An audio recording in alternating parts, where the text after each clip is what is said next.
In our previous class, we had already discussed this. So ways in which an agency can actually be terminated. So we saw, so there are several ways. So what are the ways? Maybe you can just be able to mention them very fast. Be able to mention them. You can be able to list them down there on the chart I see. You can be able to remember them. Ways in which an agency can actually terminate. So ways in which an agency can actually terminate. So what are the ways? Ways under which an agency relationship can actually terminate or come to an end.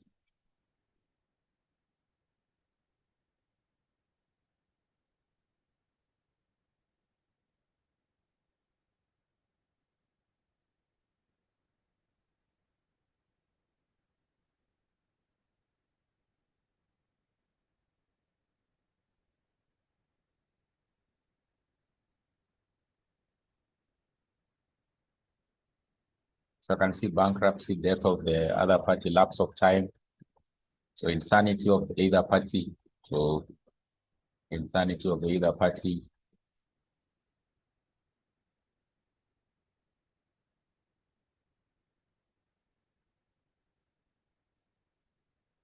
We can have also performance. We can have bankruptcy, we already mentioned, frustration of the contract, cessation of an emergency. Basically, it is agency out of necessity, cessation of cohabitation. So post majore until post majore. So circumstances beyond the parties. So circumstances beyond the parties, or which the parties don't have control over. So post majore. So through frustration.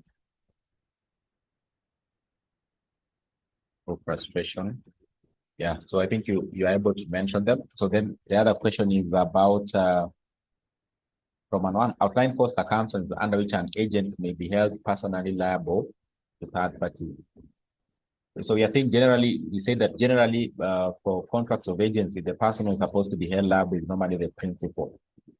But under exceptional circumstances, you'll find that the agent has actually been held responsible. So what are the circumstances under which an agent,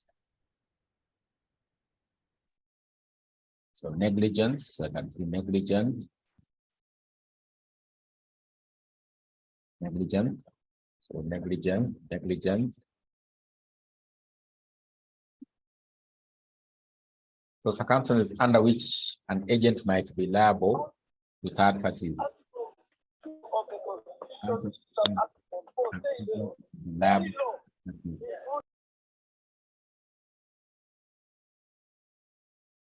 So undisclosed terms. So the circumstances under which an agent might be liable to third parties.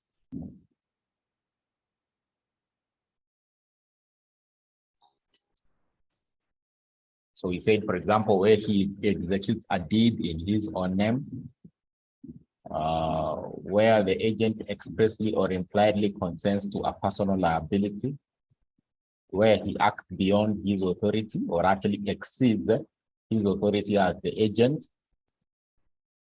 So where the principal does not actually exist at all, or the principal is not actually in existence or no longer in existence. So where an agent executes a deed in the principal's absence, in circumstances in which his appointment was not actually by agreement or by deed. So where he acts negligently, which it has already been mentioned by Rias there. So where the principal does not actually exist, he agrees to liability. So I think you can be able to mention them. You can be able to mention them. So that's in the same past paper. So there's another question.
So I'm getting another question. So so there's another question which I want to get.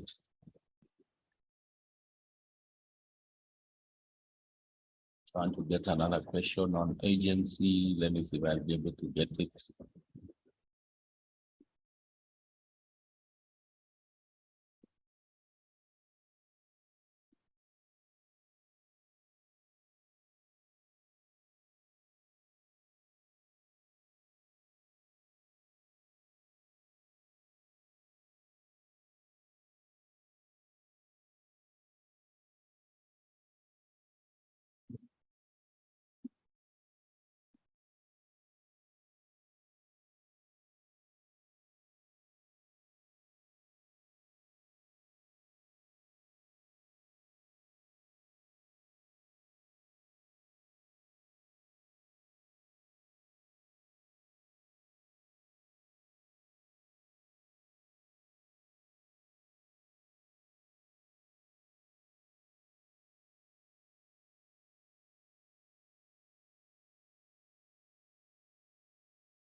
So I'm not getting another one for agency for right now. I'm not getting another one for agency, but I think I'll be able to get it later on. I'll be able to get it later on. So maybe we can proceed with the contract of insurance. Contract of insurance for now. Contract of insurance for now.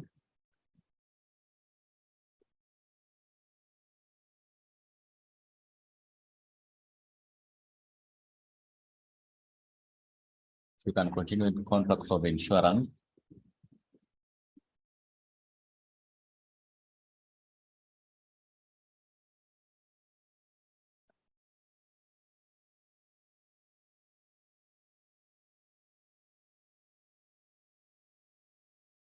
So there's someone asking, what about the type of agent? So we have to look at the type of agent. So the type of agents that we can have. So we have to look at the type of agents before we can proceed with the maybe contract of insurance. So maybe you can just be able to mention them. So you can have a broker. So you can have a broker. You can have a factor. You can have a broker. So it's simply a mercantile agent who has neither possession of the goods nor documents or title to the goods. So they're like middlemen, brokers. So a broker is simply a mercantile agent. So it's simply an agent who has no possession of the goods nor documents or title, but who is engaged to make bargain or contract. Who is actually engaged to make bargain or contract. So that is number one type of agent that we can have. Then number two, a factor. So we can have a factor. It is an agent who is entrusted with possession and sells the goods in his own name. So it's actually a factor. So you can be able to see a broker doesn't have the title to the goods, but you can actually be able to enable transactions or contracts to happen or transfer of goods. A factor, so it's actually an agent who is actually entrusted with possession of the goods and sells the goods in actually his own name. In his own name. Then you have an auctioneer, an agent who is actually licensed by the state to sell goods and other property by public auction. So he may not be entrusted with the possession, but it is an agent for both of the parties, so the buyer and actually the seller. So it's an agent who is actually entrusted or given the authority by the state or actually authorized to be able to carry out what we call auctioning of goods. Auctioning of goods. So he's known as an auctioneer, so he can also be an agent.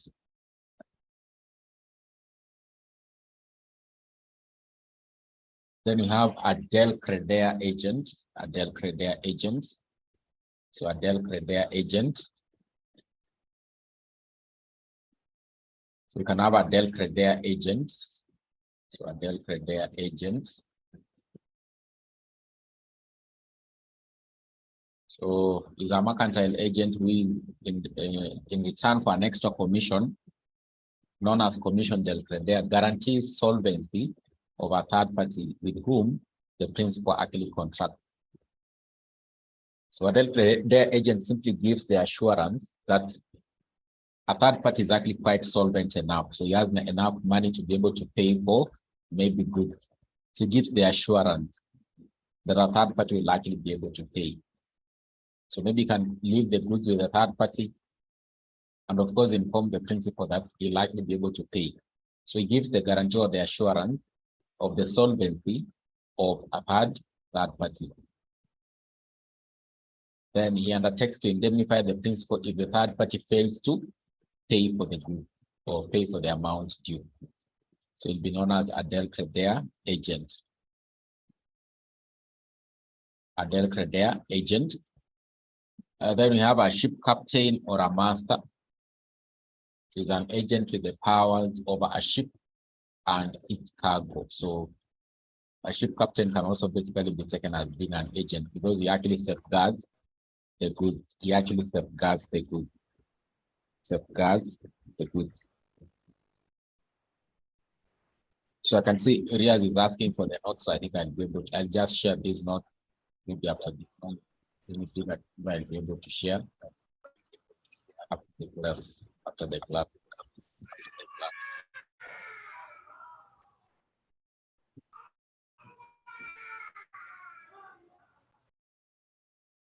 So I'll share the notes after the class for agency. So those are the types of agents that we can actually have. So I want us to start looking at the contract of insurance, but there's a question which has been mentioned, CPA 2016 question 5C. So let me see that question 5C, 2016 question 5C.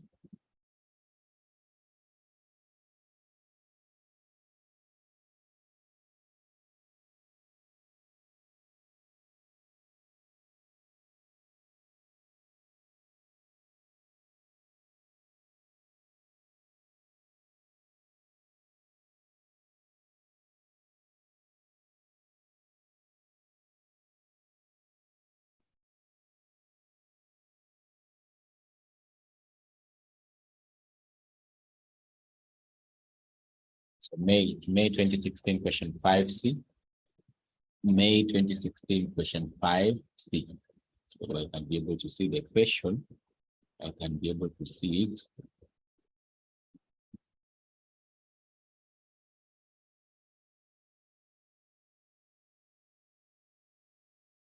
So question 5C.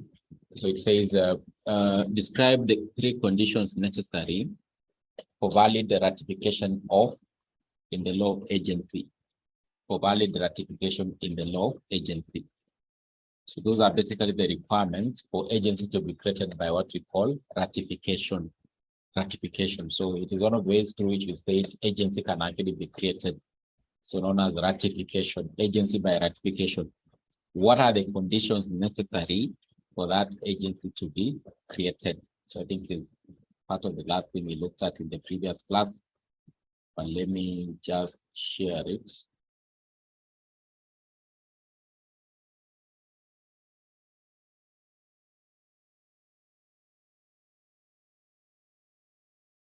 So creation of agency, so by ratification, so they're here. So however, for agency by ratification to arise, the following conditions are actually necessary. So there are these ones. So the agent must have purported to act as a principal. For a principal, must purported to act for a principal. The agent must have had a competent principal. The principal must have had capacity to enter into the transaction when the agent did, as well as when he actually ratified it. The transaction entered into by the agent must be capable of ratification. The principal must ratify the transaction within a reasonable time. The principal must have been aware of the material fact affecting the transaction. The principal must ratify the contract in its entirety. So these are the answers to that particular question. These are the answers. So I'll be able to share these notes maybe after the class. So maybe you can start on the contract of insurance. Contract of insurance, it is another contract. It is another contract. So the contract of insurance, there are usually two parties. So you have the insured and the insurance company. So the insured and the insurance company. So in this case, basically the insurance company actually undertakes. It actually undertakes in consideration for a sum known as basically premiums that they'll actually be able to pay or actually compensate the insured party an equivalent amount in case of a happening of a specified event. In case of a happening of a specified event. So it could be a road accident, it could be loss of life, it could be a health issue. So they just basically undertake. So you give them premiums as the insured party, and of course they actually undertake to be able to compensate you as the insured in case of a happening of a specified event. If it is health, that simply means sickness. You actually admitted with those people. If it is a road accident, you go to compensate you maybe in terms of loss of life or maybe the motor vehicle. So that is what we mean by a contract of insurance. And of course, there are usually two parties. So the insurer, or basically the insurance company, and of course the insured party. The insurance company and of course the insured party. So there are different types of insurance. So we can have, for example, what we call an indemnity insurance or non-indemnity insurance. So personal insurance. We can have maybe property insurance. We can have liability insurance. Things like, let's say, for example, maybe NHIF, NSSF. So you can have, for example, insurance for maybe things like burglary or a happening of an event like burglary, or maybe fire, so fire insurance. So those are some of the different kinds of insurance that we can actually have. So then there are key characteristics. So there are key characteristics about an insurance contract.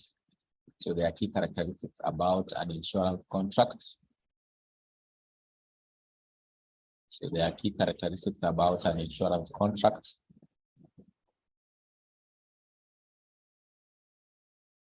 So it is usually through an agreement. It's usually through an agreement. It happens through an agreement.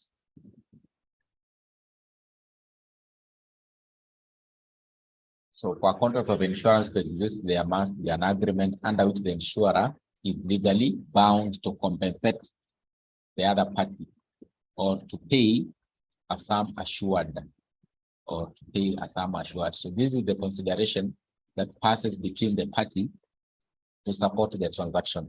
It is asserted that premium is the consideration which the insurance received from the insured in exchange for their undertaking to pay the sum assured in the occurrence of an event that is actually insured against. So in this case, what you'll be able to, so because you said under each and every kind of contract, you'll have a consideration that has to be paid.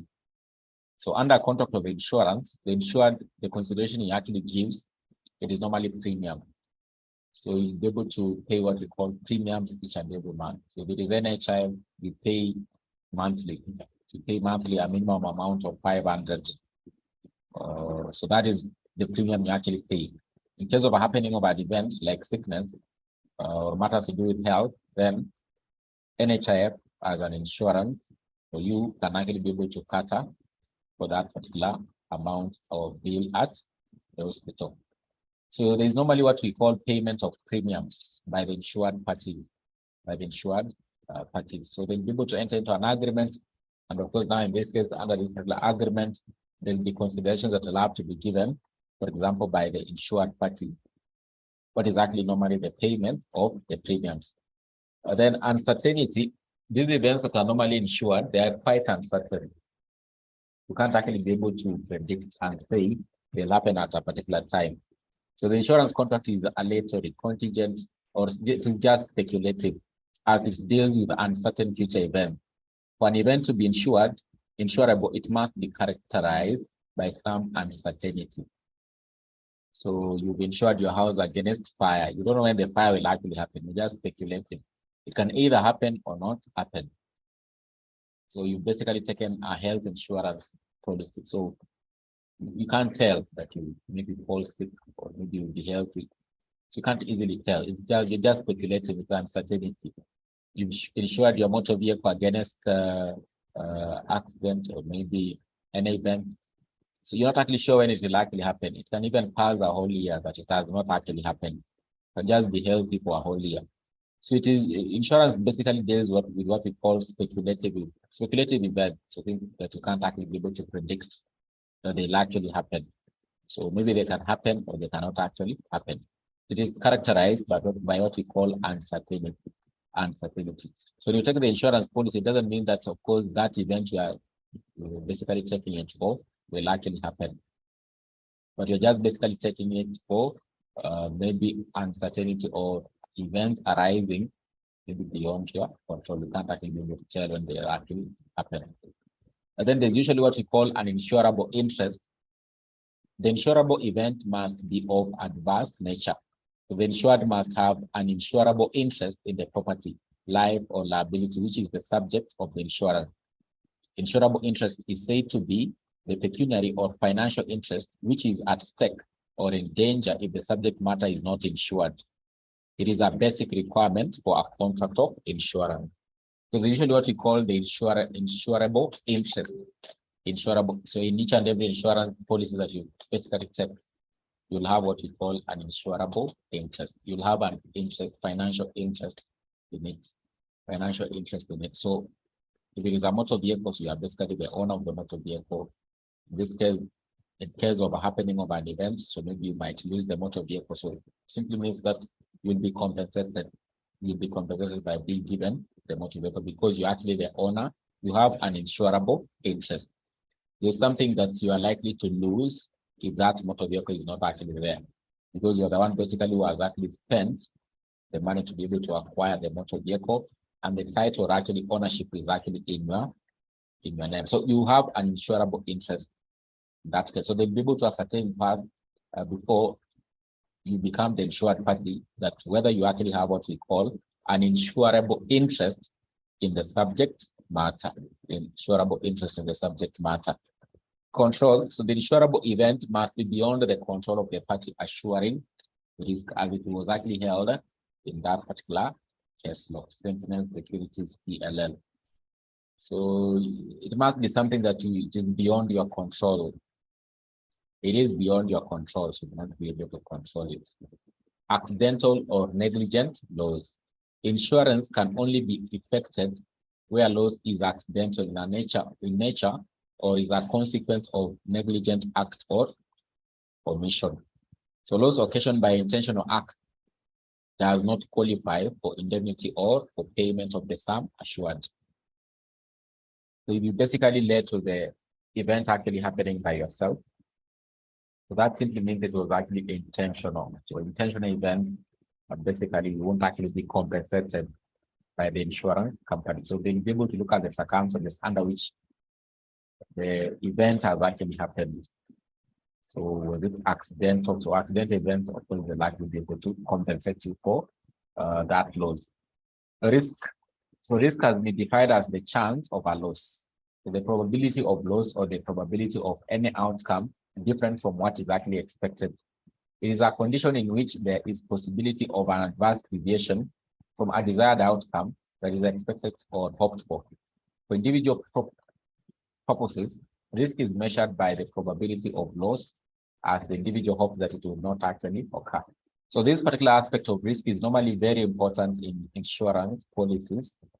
So they just look at the probabilities. What are the chances that you likely fall ill? So in this case, when they do the computations, for example, for premiums, they're actually able to engage experts, so actuarial scientists, to be able to look at the probability, the risk. That if, for example, if all of us have taken a health insurance policy by Jubilee, so what are the chances that out of all of us, someone will be able to fall sick and of course be admitted at a hospital? They're basically looking at probability, the chances. So these events, they're not actually sure whether they will happen or they cannot actually happen. So it is just basically like a game of chance, a game of probability, a game of chances. You just look at the chances as to whether a particular event will actually happen. So with that, of course, now these experts, actuarial scientists, can actually be able to calculate or do the computation in terms of, for example, how much premium can actually be paid. So insurance just basically play with chances. They play with chances. So what if, for example, in this case, if all of us have actually been able to contribute, let's say, for example, maybe 60,000 total premium for a whole year. But of course, maybe like half of us have actually fallen sick. But of course, we have been admitted at the hospital. It simply means that maybe we'll have to, the insurance company will have to put a bill of, let's say, for example, maybe 200,000. You can imagine if we contributed premiums of 60,000 total in a year, then of course the insurance company is going to put a bill of 200,000 for all of us. That is simply means that the insurance company will actually be in a negative of 140,000. So you can be able to see they're just looking at probability. What are the chances? And then they do proper computations of how much can actually be paid as premium. So of course, in this case, if they spend less, for example, on medical insurance, simply means that they'll be able to retain most of the amount as profit. So I think later on in financial reporting, you'll likely be taught how to be able to compute financial statements for insurance companies. Later on, also basically you'll be taught maybe things to do with maybe probabilities, quantitative analysis. I think that is what most of you are actually covering. So you just look at the chances. Of course, they calculate as to how much can be paid as premium. Insurance company can even go at a loss. So you have to basically do proper computations. So that's why people go to study actuarial science. So that is basically their work. So that is what they do there. They do valuations for the insurance companies, they do numbers for the insurance companies. So the insurance company basically will actually end up having to make something or actually make up a profit. And of course, generally, if you look at the insurance sector, so most of the time you find that they don't actually make a lot of profit, like actually compared to, let's say, for example, maybe the banking industry. So banks will hear they have made profits of, let's say, for example, maybe 15 billion and 30 billion for equities, KCBs, and 7 billion. The insurance company that is like probably maybe the biggest, the largest in the country, like Jubilee, they have made a profit of 1.5 billion. So that's why you're saying they just look at the chances. So they can go up. Sometimes they can basically be okay. Sometimes it just depends with probably what are the events, what are the premiums, what are the amounts they have to pay back to the insurance plans. So all those have to be considered. So they have to be considered. So they have to be considered.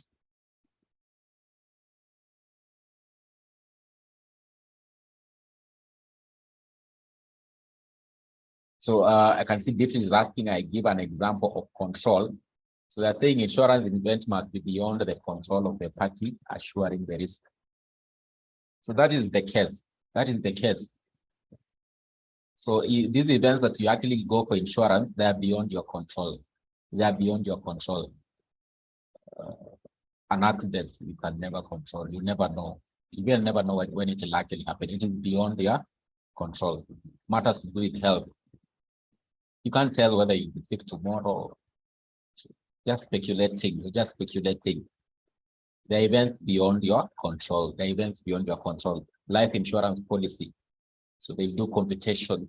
For example, if you lose life at a particular point, they pay back you a particular amount. Loss of life beyond your control. So you can't control these events. Those events are basically beyond your control. Health, you can't tell. If tomorrow you can't tell. You can't control it. Accident, you can't control it. A disaster like burglary, basically done insurance for burglary. You don't know whether tomorrow people will come to steal your property. There's events beyond you can't control them. That's what we mean by they should be beyond your control. These events are normally beyond your control. Beyond your control. That is basically what they mean by control. You can't control them as a person. You just go to take an insurance policy for health. You're just speculating. It can even take a whole year. You've not actually fallen sick. Just okay. But you had actually taken a policy for health, or maybe your employer was actually paying for it. So those premiums, basically, the insurance company just consume. So the next year, that policy has to be renewed like that. So these events that you go for insurance are usually basically beyond. You can't tell. You can't say tomorrow. You can't control and say tomorrow I won't be fit. So you never know. You never know when it will actually happen. So you're just speculative event. But there's one of the points that I'm exactly talking about. They're uncertain. They are very uncertain, and you can't control them. They are very uncertain. You're just speculating. You can't even control them. You can't say tomorrow I won't have an accident. So accident is an accident. You can't tell. So that is what they mean by control.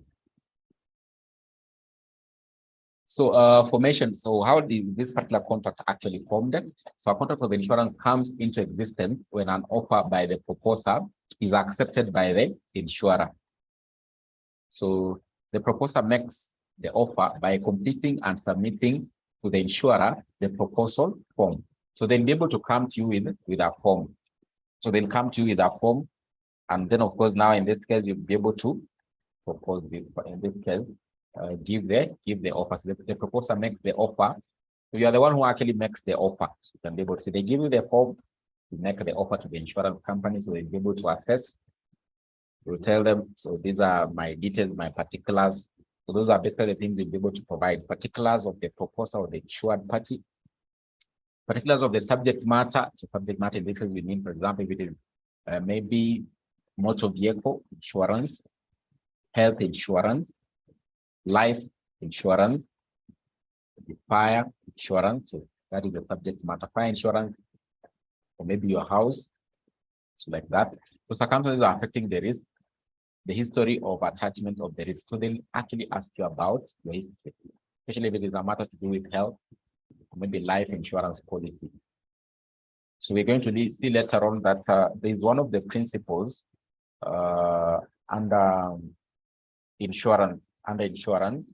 It is actually known as the principle of utmost good faith, or the principle of what we call in Latin, you must actually always act with utmost good faith.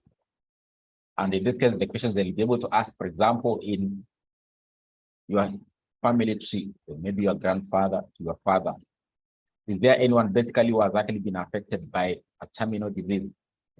Those are the things that they actually able to look at, of course, do the computations of the probabilities. What are the chances that this particular client of ours is likely to fall? So maybe now they quote the premium, so they could maybe basically be so high. it could actually basically be so high. So in this case, you'll find that for insurance companies, if a disease is actually very contagious, so they're likely not actually to be able to allow to be able to cover for such kind of a disease, because they know they likely go at a loss. So maybe you might be wondering, for example, during the pandemic, so COVID, so many insurance companies were not actually basically allowing for their clients to be able to pay using insurance with their insurance cards or maybe insurance policy. Because in this case, there's actually a pandemic, so high chances the numbers of those who are going to fall sick, they are so high, and the kind of bills that are expected to be paid will be basically be so high. So the insurance company will simply go into the negative. So in this case, if it is maybe they have like 1 million clients, out of their 1 million clients, so there's a contagious disease. So there is basically a pandemic like COVID. Out of their 1 million clients, 900,000 are actually affected by COVID. Simply means they have to put for the bill of these 900,000. So that's why we find that certain insurance companies will be able to cover for certain matters, matters to do with health. Maybe they say you can be able to use this one for chemotherapy, you can be able to use this one to do this and this. Say, for example, NHIF cannot actually be able to maybe cover for certain areas or certain matters. So those are basically the reasons as to why. So they see if we are actually basically going to cover for this, then maybe we have to cap up or basically ensure that the premiums being paid are actually quite very high. So, and maybe most of the people might not actually be able to afford. So in this case, they'll be able to look at the circumstances or situation actually in place before maybe they craft their insurance policies, basically to sell them to their clients. So during that particular time whereby you're actually negotiating or going to enter into this particular contract of insurance, so there's the principle of what we call the principle of utmost good faith. It is expected that, of course, the insurance company doesn't actually know your history. Basically, you can even lie to them that no one in my family has actually been affected by a terminal disease. So they might not actually be able to ascertain that one at that particular point. And of course, they won't ask for any further evidence for you to be able to provide to just basically ensure that there's no one who has been affected by a terminal disease. But of course, as to why they ask you to act with what we call utmost good faith, later on if they discover, so there can be consequences. They can be able to withdraw that particular contract. And of course, maybe fail to even cover for a certain or a particular ailment or maybe disease. It is expected during the negotiation process, especially from the side of the insured party, that you'll actually be very truthful and give information that is basically factual or very true. You act with what we call utmost good faith. So that's why they ask those kind of questions. They'll never ask you come to ascertain or maybe come to your home and start looking for your grandfather or maybe your father. So there's the expectation that you as a client of the insured party will be able to act with what we call utmost good faith. Utmost good faith. So that is one of the principles, and that's why they are saying there they'll be able to ask the history attachment of the risk. History attachment of the risk. So they'll be able to find out as history about that particular subject matter that is actually going to be insured. So the proposer signs a declaration at the bottom of the form to the effect that the answers given constitute the basis of the contract between him and the insurer. The declaration is referred to as basis of contract clause. Basis of contract clause. Acceptance of the proposal form. So now in this case, you are the one who basically now gives the offer to the insurance company. They will offer to basically be their client or maybe customer. So they'll be able to look at the form. So they're the ones who can either reject it or maybe accept you to be the client. So acceptance of the proposal form, the insurer is not bound to accept the proposer's form. It is not a must, so they'll have to accept. But of course, they are always actually running around looking for clients, so high chances they just accept. So long as you have the capacity, the capability to pay the premiums. So they know if basically they likely refuse to you to be their clients, so they just accept. If they know you are very financially very stable, so you are working, so they just basically accept you to take up the policy. So after all, they are looking for a number of clients to be so many of them so that they can be able to reduce the risk. So if it is accepted, It signifies the contractual relationship between the two. The insurer may signify acceptance of the proposal form by a formal communication, maybe through an email, or maybe by conduct, by issue of the policy. So you get a policy document. They send you a policy document, maybe in your email, maybe they can give you by hand, so like that. So acceptance and retention of premium raises a presumption of acceptance of the proposal form. So they're usually very aggressive. So they'll tell you, Mr. Njiru, that this is the bank account. You can actually be them to pay the first premiums right now. So once in this case, you just wire the amount, and of course they actually accept. So by that particular fact that they have actually accepted the premium, simply means that of course they have actually accepted your offer. So they have accepted your offer. So they'll be able to retain, because they'll be very aggressive. They ensure that you pay the first premium. They'll even give you the bank details. So they'll ask you to even fill out bank transfers, basically bank checkups, so that maybe at the end of the month, or when the salary comes, they just do a checkup. The amount goes to their account. So once they do that and you pay the first premiums, so by the fact that they have accepted the premium, by their conduct, they have simply implied that of course now they have actually accepted your offer to become their client. So classification of insurances. So insurance contract may be classified on the basis of the event insured, the interest insured. So the event insured, the category of insurance derives its name from the event, e.g. fire, burglary, marine, so fidelity, or a motor vehicle. The interest insured, so this one can be categorized as personal insurance like life insurance, property insurance, liability insurance like NSF, NHI, third-party motor vehicle insurance. The nature of the contract, by nature of the contract, an indemnity contract, non-indemnity. Indemnity is a contract whereby the insured takes out a policy on the understanding that when the loss occurs, he will be compensated for the loss. So this is property insurance, e.g. fire, burglary, or marine. Non-indemnity is a contract whereby a party known as the insured takes out a policy to secure the payment of a sum of a certain money when the risk attaches, e.g. life insurance. I hope you must have come across this one, or maybe you have taken this one, life insurance policy. So what they do in this case, they do calculations for you. So because of maybe loss of life, so this is the amount that basically will be left to your next of kin, so maybe your children, so like that. So in this case, they are saying whereby a party known as the insured takes out a policy to secure then their payment of a sum of a certain amount when the risk actually happens. So life. So that is life. So there's actually loss of life of the insured party. Then of course the amount can actually be paid to the next of kin. So the next of kin to basically be left secure. They'll be left secure. So maybe they can put a maturity period of maybe 15 years, maybe they can put maybe like 20 years, it just depends. Because in case of happening of an event before that 15 years, so there's an amount they actually give an assurance, they'll actually be able to pay to the family of the insured party. So whether private or social, so private insurance is optional while voluntary. Social or compulsory insurance is statutory requirement, e.g. third-party motor insurance. So social is simply basically the thing, private insurance is optional while voluntary. So private is actually optional while voluntary. Social or compulsory insurance is a statutory requirement.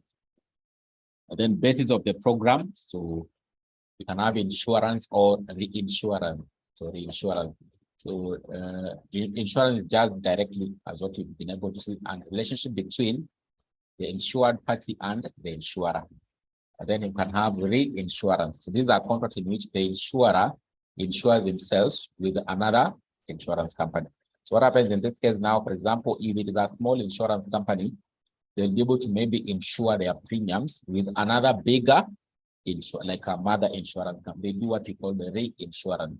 So they get clients as an insurance company, but of course now they also insure themselves they do reinsurance. So they insure themselves against other risks with other insurance companies.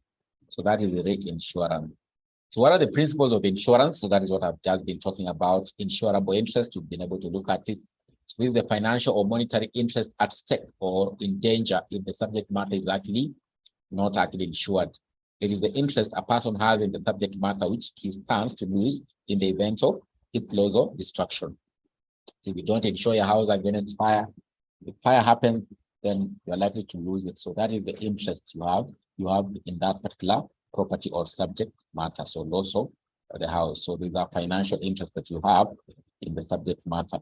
So to ascertain whether a person has an insurable interest in the subject matter, the court employs the following rules. There must be a direct relationship between the insured and the subject matter. So maybe you're actually the owner, you have the title deed exactly basically in your name. So the insured bears any loss or liability arising out of it. The insured must have a legal equitable interest or right in the subject matter. The insured interest right must be capable of financial pecuniary estimation or qualification. So it can basically be put in financial terms. It can basically be said, for example, this house, it has a value of maybe 2 million, maybe 3 million, so like that. So there should be a value, financial value actually attached to that the subject matter connected to the insured party. Principle of utmost good faith. So if the duty to disclose exists throughout the negotiation period, it is generally comes to an end when the proposal form is actually accepted. So that's what I was talking about. So the principle of verify that I act with the utmost good faith always during the negotiation process. So effect of non-disclosure. So the non-disclosure of material facts by either party renders the contract voidable at the option of the innocent party. So in London Assurance Company versus Mansell of 1879, when responding to a question in the proposal form, the proposer stated that no other insurer had declined to take his risk. In fact, two companies had previously declined to insure him. So that is what he actually said. He was actually lying. He was not actually telling them the truth. Maybe we are not on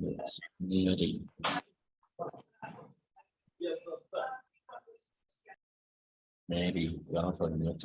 So we are saying that responding to a question in the proposal form, the proposer stated that no other insurer had declined to take his risk. But of course, in fact, two companies had previously declined to insure him. Subsequently, the insurer sought to avoid the contract on the ground of non-disclosure of material facts. So that the contract was voidable at the option of the insurer for the concealment of material facts. A similar holding was actually held in the case of Horn versus Poland of 1922. So if you don't basically reveal material facts or truthfulness, then if it is discovered, then you can be able to see the contract can actually be avoided. Can actually be avoided by the innocent party. So you actually lied. There is no one basically who has been affected by a terminal disease in your family. But of course, now the insurance company discovers, or they can be able to avoid the contract. By simply avoiding, they simply mean they basically terminate, or they just let it come to an end, so they can be able to avoid the contract. So although the contract of insurance is one of the utmost good faith, certain matters need not to be disclosed. They are quite obvious. So provisions or propositions of the law. So things that are basically already provided for in the law, you don't have to disclose. So it's not a must you ask that you disclose on the form. These are basically obvious things that are provided by, for example, mother laws. What do you mean by mother laws in this case? For example, the Constitution, an Act of Parliament. So there's already a law in place that is basically revealing those particular information. So you don't have basically to be compelled to have to reveal them. So a known fact, as was in the case of Joel versus Law and Crown Insurance Company, facts known by the other party. So quite obvious facts. So known facts are things that basically you can't force someone to know. So he doesn't know. So he doesn't know. So in this case, for example, now you start asking the history beyond the grandfather. So those are things that probably this person might not actually be knowing. So you ask Jen that your great grandfather has been affected by terminal disease. How will Jen actually be able to tell? Those are known facts. You can't basically force someone to be able to reveal them. So maybe you can just be able to go up to the extent of the grandfather. So maybe you saw actually his or you saw her grandfather. But now the great grandfather, so you've just been told stories about him, but he doesn't actually know about him. So if they are known facts, then there's no need to force someone to be able to reveal. So facts that are quite obvious or already known by the other party, you don't have to reveal. For matters of public notoriety, as was in the case of death versus Hamed. Death versus Hamed. So those things that basically you are called upon not to be able to reveal, not to be able to reveal. Then indemnity. So indemnity simply means compensation. So under insurance contract, the aspect of compensation. So the insurance company will be able to indemnify. To indemnify simply means to compensate in case of a loss. So the principle means when a loss occurs, it is the duty of the insurer to restore the insured to the position he was before the loss. So the insurer must, so far as money can do, put the insured in the same position he was actually before. So loss of a car through an accident, a new car. So the same position, a new car. Loss of a house through maybe fire, a new house. Same position to likely basically be compensated or actually be indemnified. So indemnity means that there should be no more or no less than restitution integrum. Restitution integrum basically simply means return to the original position. Return to the original position. So no less than the original position. Restitution integrum. Restitution integrum. So indemnity is a basic principle in property insurance. It has its justification in equity, in that if absent, the insured is likely to benefit from the contract. Is likely to benefit from the contract. So the principle of indemnity is given effect by the subordinate principle, e.g., subrogation, salvage, reinstatement, contribution, and apportionment. It's supposed to not be appointment, but apportionment. So those basically are likely connected to what you are calling indemnity. So what is subrogation? So there's also the principle of subrogation. It means that after the insurer has indemnified the insured, the insurer has indemnified the insured. So they have already compensated. What happens? That the insurer will actually step into the shoes of the insured in relation to the subject matter. In relation to the subject matter. So for example, now in case if it is actually basically a motor vehicle, if it is badly damaged, so the insurance company will take that motor vehicle. And of course, now in this case, they'll give you a new motor vehicle. So they'll step into the shoes of the insured with regard to the subject matter. If it is a house, if they give you a new house, probably they will take that one that was destroyed by fire and maybe renovate it, maybe do something with it. So it will be theirs to step into it, to be subrogated, to step into their shoes. So they'll basically be able to bear all the, or enjoy all the equitable rights and bear all the liabilities with regard to the subject matter. Bear all the liabilities with regard to the subject matter. So it means that after indemnity, the insurer becomes entitled to all legal and equitable rights in respect to the subject matter previously exercisable by the insured. Subrogation facilitates indemnity by ensuring that the insured does not benefit from actually the contract. So salvage, so this is the recovery by the insuree of the remains of the subject matter after indemnity. It is part of subrogation and facilitate indemnity. So you can be able to see they are almost connected. But now subrogation, in this particular aspect, you're talking about equitable right. Equitable right. So subrogation is basically more focused on equitable, the right to enjoy over that property. The right to enjoy over that property. For example, now in this case, it will now become yours. You'll be able, for example, if the motor vehicle, you can be able to repair it and drive it. If it is a house, you can be able to repair it as an insurance company and maybe sell it off. So you enjoy the equitable right. But now what we mean by salvage, the point is remain. Salvage is the remain. Subrogation, the right. You enjoy the right. So you sleep in the house and actually just enjoy it. You just basically sit in the sitting room. You are actually enjoying the rights over that particular property that was actually insured. But of course, now in this case, you've already compensated the insured party. So now you take over that one and enjoy it.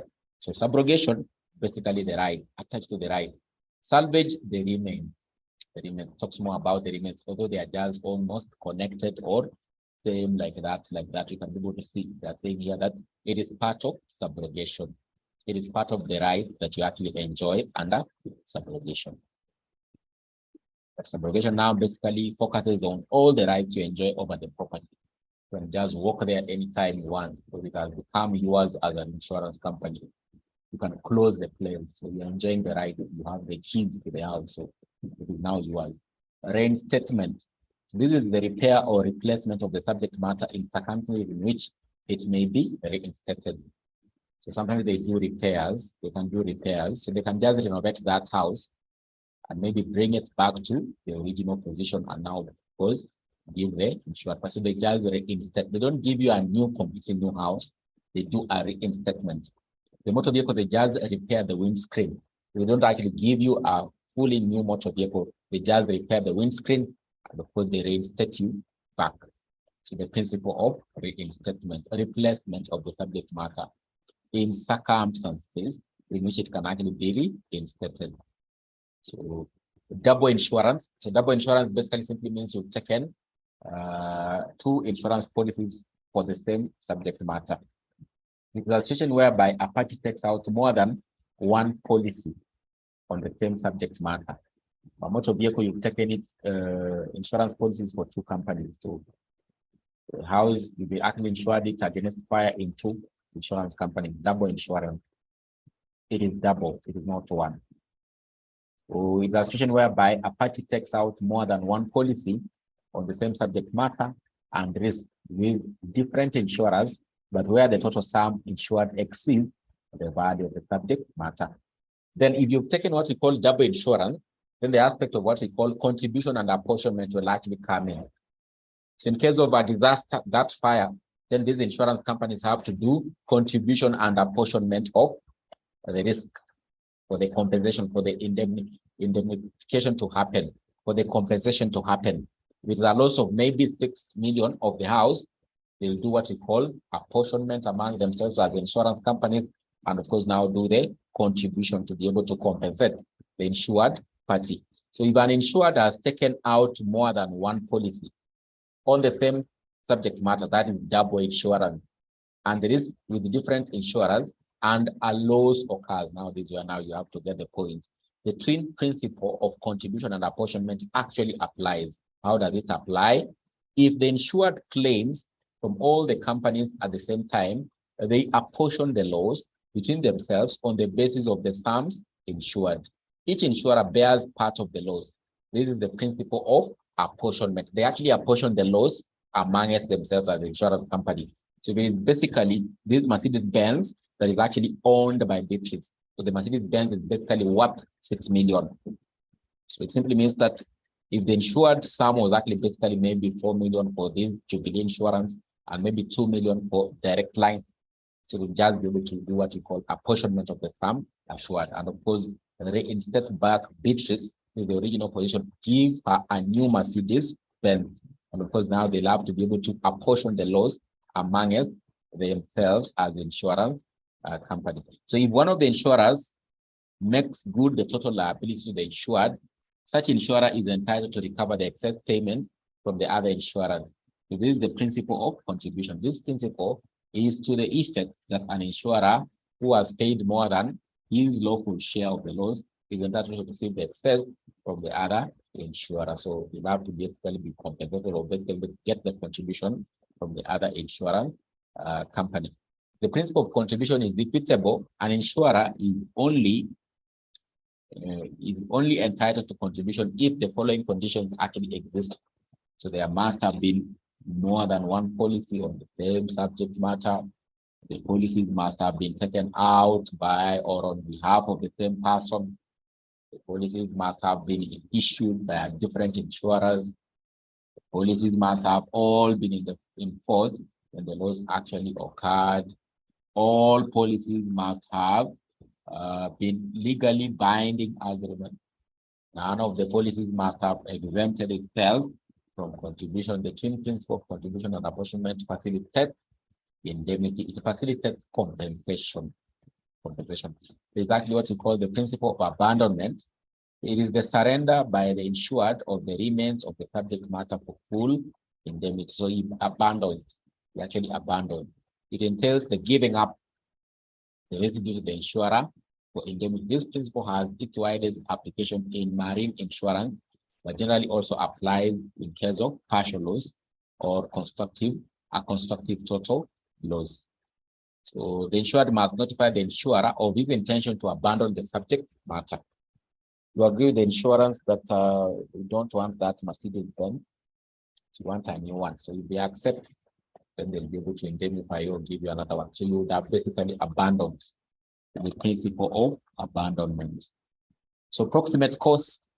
So what it was exactly the cost. An insurer is only liable where loss is proximately caused by an insured risk, and not liable where the risk is expected. So the principle of proximate cause protect the insurer from undue liability. So maybe in this case, you just put your house on fire by yourself. So you can be able to see, and be able to look at the circumstances. What was the proximate cause? What was the cause of the fire? You just basically rammed into another motor vehicle by yourself. So you have to do what we call an assessment and have to look at it. Did you do it by yourself? So they look at the proximate cause. So under this principle, the proximate and not the remote cause is to be looked into. So the proximate cause of an event is the cause to which the event is attributable. It is the cause which is more dominant, direct, operative, and efficient in giving rise to the event. So courts have not developed any technical test of ascertaining what the proximate cause of an event is. They rely on commonplace tests of the reasonable man and among competing causes. One must be more dominant than the rest. The proximate cause need not to be the last of the chain, but must be the most operative in occasioning for a loss to occur. And then how does this particular contract actually come to an end? How is it normally terminated? So by payment of the loss or indemnity, and the conversion has happened, it can happen through a mutual, through an agreement. So then breach of a condition or a warranty. So breach of part of the terms. So then a party can just be able to avoid the contract. Lapse of time. Once the time, it is basically a health insurance policy. So after a year, it expires. You have to basically renew it or maybe pay another premium. With a motor vehicle insurance policy, after a year, it has expired. So you have to, the lapse of time that basically lead to termination of the contract. By operation of law, so these are circumstances which render the maintenance of the policy impossible. So are simply basically events beyond the parties. They can't be able to control them. For example, winding up or liquidation of the insurer. So you are being insured by Jubilee Insurance. So Jubilee Insurance is basically liquidated or wound up. Liquidation or winding up is simply ending the life of a company. So can you be insured in a company that is not in existence? So it simply means that your policy would have basically come to an end. Because in this case, Jubilee is basically being liquidated. So for example, recently there was actually an insurance company who was actually basically put under receivership. It was a big player with resolution of each one. So it was one big resolution. It was basically put under receivership. So it simply means that if during that particular time you are actually basically an insured party, you won't actually basically get any kind of compensation. It simply means that the contract has been terminated without come to an end. Sale of the subject matter. You just sold that Mercedes Benz of yours, which is so it simply means the contract with the insurance company it has come to an end. So it simply means that you are not the owner. That subject matter does not actually belong to you. You don't have an insurable interest anymore in the Mercedes Benz. It has been acquired in this case by Jen. So Jen now becomes the one who has an insurable interest in the Mercedes Benz. So Jen can proceed and actually now take an insurance policy for the Mercedes Benz. So sale of the subject matter. Sale of the subject matter simply means that the contract between the parties, the insured and the insurer, will actually come to an end. So that's how basically these contracts can actually be terminated, and that is the end of the contract of insurance, So I would wish to end there for today, So let's see if we can be able to look at some questions before our next class, our next topic in our next class. So there's a video which I'll likely be able to share together with the note. So alternative dispute resolution mechanisms. So you can go through the video. It's a very small topic. I don't actually intend to teach it in class. I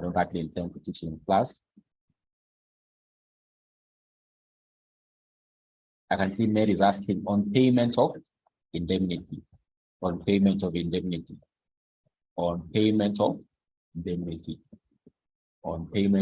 So it just depends. With which kind of insurance policy you've actually been able to take up. Because you can be able to see, I think, I don't know if they have been able to explain there. For example, if it is a life insurance policy, once it has matured and they have compensated you, they have basically indemnified you. So you had taken a life insurance policy for, let's say, for example, maybe 15 years. So there's a sum of money you've been insured to pay after the end of 15 years. Once you've been able to pay, so there's no basically any relationship you have now with the insurance company. It has come to an end. So payment of the indemnity or sum assured in the event of a total loss. So in the case of a partial loss, the reinstatement does not terminate the policy. In fact, they have explained here. Reinstatement does not terminate the policy. So it is only in events of total loss. For example, if it is a house, you had insured your house against fire. So it has been destroyed by fire. So they have indemnified you. They have given you a brand new house. So they have basically reinstated you back to the original position. So in such a case, the contract comes to an end. But of course, in others, it doesn't come to an end, whereby, for example, there's the need for some kind of reinstatement, or there's exactly what we call in partial loss. So, for example, in this case, it matters to do with the health insurance. It simply means that you'll enjoy this particular policy for a whole year. So for health insurance, now what can be able to apply is lapse of time.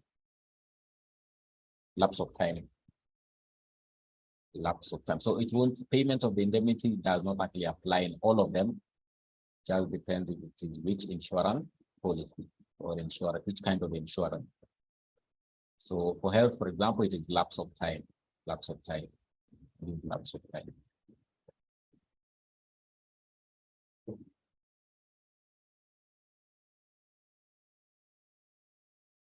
So that is the end of today's class. So let's meet in the next class. So there's a video I'll share for alternative dispute resolution mechanisms.